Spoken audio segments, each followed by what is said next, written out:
To start, trim protective cover to corresponding wire gauge marked on boot.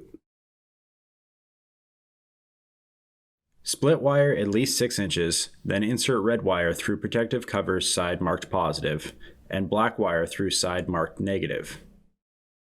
Next, remove wire insulation 1/2 inch back on each wire. Then twist wire ends clockwise with protective cover's positive and negative markings facing up.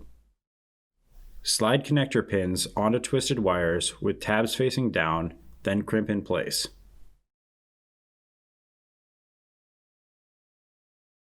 Next, match positive and negative markings on connector housing to protective cover. Then slide connector housing onto connector pins until pin tabs snap onto metal clips.